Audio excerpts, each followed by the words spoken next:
কাজী মাসুম আক্তারের কাছে আসবো। কাজী মাসুম আক্তার, বারবার এর আগেও আপনার সঙ্গে কথা হয়েছে, আরেকবার কথা হচ্ছে ধর্মীয় মঞ্চ থেকে সাম্প্রদায়িক সুরসুরি দিয়ে বিভাজনের রাজনীতি। যখন কথা হওয়া উচিত উন্নয়ন নিয়ে, একজন গণতন্ত্রের ক্ষেত্রে একটা শাসক দল সে বলবে আমি কি কি উন্নয়ন করেছি, আরো কি কি করতে পারি, স্বাভাবিক যেটা। আর বিরোধীরা কি বলবেন, কেন্দ্রে হোক বা রাজ্যে, তারা বলবেন যে যারা নির্বাচিত শাসক দল তারা কি করতে পারলেন না, তারা এসে কি করবেন, তাদের ক্ষেত্রে কি দুর্নীতি হয়েছে, তারা এসে কি আটকাবেন। এটা তো সাধারণ বিষয়। উন্নয়ন নিয়ে, দুর্নীতি নিয়ে হওয়া কথা রাজনৈতিক প্রচার, সেখানে ধর্মীয় সুরসুরি, ভয় দেখানো, সেগুলো কোত্থেকে আসছে? কাজী মাসুম আক্তার। প্রথমে আমি সবাইকে ঈদের শুভেচ্ছা জানাই। আমি সোনালীকে বলি, 3 দিন 4 দিন আগে তোমার এই শোতে আমি কিছু কথা বলেছিলাম। মাননীয় সব বিষয়ে দূরদর্শী, ভালো লাগছে। আমিও তার অনুপ্রেরণায় কিছু দূরদর্শিতা দেখিয়েছিলাম তোমার চ্যানেলে। বলেছিলাম আজ রেড রোডে মাননীয় কি বিভাজনের কথা বলবে, কিভাবে আতঙ্ক ছড়াবে, বলে দিয়েছিলাম। ঠিক মিলে গেল। 2023-এ তাই করেছে, 2022-এ তাই করেছে, এবং উনি আজকে বললেন বারে বারে রেড রোডে আসবে, এবং এমনটাই করে গেল। আমি একটা কথা পরিষ্কার করে বলি, ইসলামের পরিষ্কার লেখা আছে, একটু ধর্মটা জানতে হবে। যে সারা মাস রোজা রাখলো না, আমার পবিত্র ঈদের জমায়েতে তার কোনো স্থান নেই। অর্থাৎ একটা মুসলমান এই যদি রোজা না রাখে, তার জন্য নিষেধাজ্ঞা রয়েছে ওখানে যাওয়া। মাননীয় মনে 1 মাস রোজা রেখেছিলেন, তাই তিনি গিয়েছেন। ধর্মটা খুব ভালো বোঝে।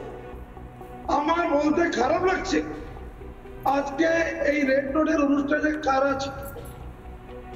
এখানে মূলত একজনের নামে রাষ্ট্রদ্রোহিতার অভিযোগ আছে, এমন একজন বাঙালি ছিল। বাকি প্রায় সকলেই অবাঙালি মুসলমান। ওই রেড রোডে মূলত অবাঙালি মুসলমানরা যায়, মূলত।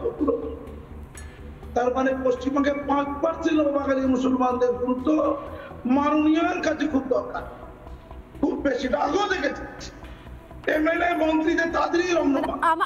আমার যেটা প্রশ্ন, যে প্রতিবার একই জিনিস। কাজীদা, মুখ্যমন্ত্রী মমতা বন্দ্যোপাধ্যায় তিনি নিদর্শন।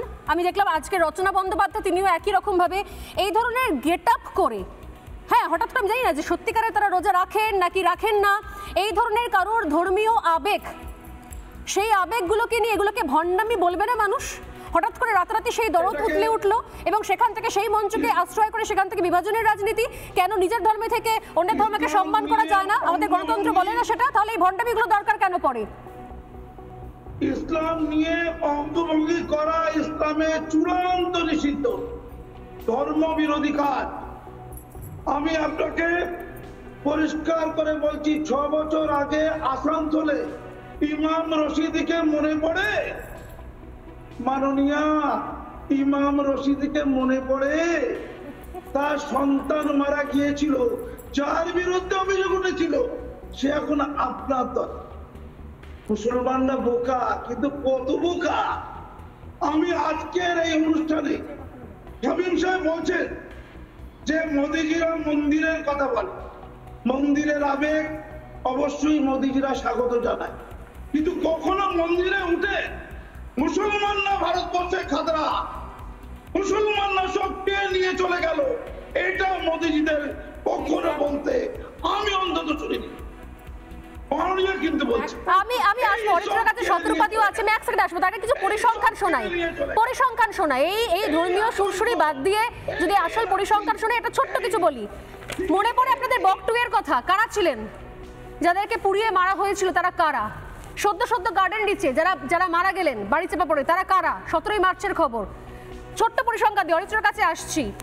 রাজ্যের সংখ্যালঘুদের মাত্র 13% যারা নিয়মিত বেতনে চাকরি করে, মাত্র 13%। তার মধ্যে অধিকাংশ, একটা বড় শতাংশ, তারা বিভিন্ন রাজ্যে পরিযায়ী শ্রমিক হিসেবে কাজ করছেন। তাদের জন্য ব্যবস্থা কোথায় হয়েছে রাজ্যে? শুধুমাত্র বড় বড় কথা, আগলে রাখবো, বাঁচিয়ে রাখবো, নিরাপত্তা দেব, অন্য বিজেপি আসলে এই হয়ে যাবে, সেই হয়ে যাবে। তৃণমূল কংগ্রেস এত বছর ধরে কি করলো তাহলে?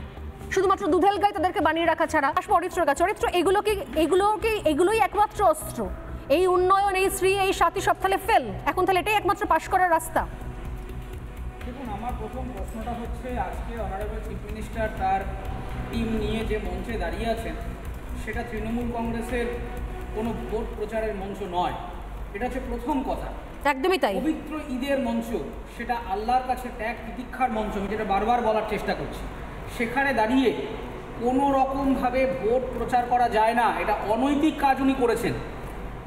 দেখুন, মাইনরিটি কথাটা কেন এসেছে এটা আপনাকে বুঝতে হবে। মাইনরিটি মানে হচ্ছে যারা পলিটিক্যালি, সোশ্যালি, ইকোনমিক্যালি এবং পপুলেশনের দিক থেকেও যারা তুলনামূলক পিছিয়ে আছে, সেই সমস্ত মানুষদেরকে স্পেশালি ক্লাসিফিকেশান করে তাদের আর্থসামাজিক উন্নয়নের জন্যেই আমাদের সংবিধানে এই মাইনরিটির কনসেপ্টটা ইন্ট্রোডিউস করানো হয়েছিল। কিন্তু উইদিন আ জিওগ্রাফিক্যাল সার্কেল সব জায়গায়। কারেক্ট। কিন্তু এইখানে আমাদের একটা জিনিস আপনাকে মাথায় রাখতে হবে যে সত্যিই কি আমাদের রাজ্যের মুসলিমরা উপকৃত হয়েছেন? ডেটা বা রিসার্চ কিন্তু সেটা বলছে না। আমি রেফার করতে চাইবো 2016 অমর্ত্য সেন খুব গুরুত্বপূর্ণ কাজ করেছিলেন, যেটা পরবর্তী ক্ষেত্রে 2021-এও আবার উঠে আসে।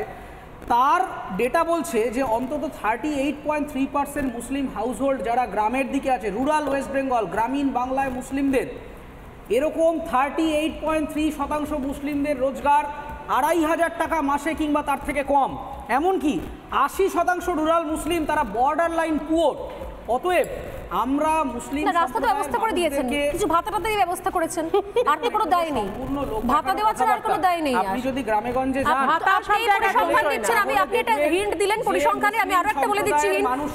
রাজ্যের যে ব্লকে, শুনুন অরিত্র, রাজ্যের যে ব্লকে 50%-এর বেশি মুসলিম রয়েছেন তাদের জন্য বরাদ্দ হাসপাতাল রয়েছে 1 থেকে 2টি। এটা পরিসংখ্যান বলছে, আপনারা নিজেরা গিয়ে যাচাই করে দেখতে পারেন।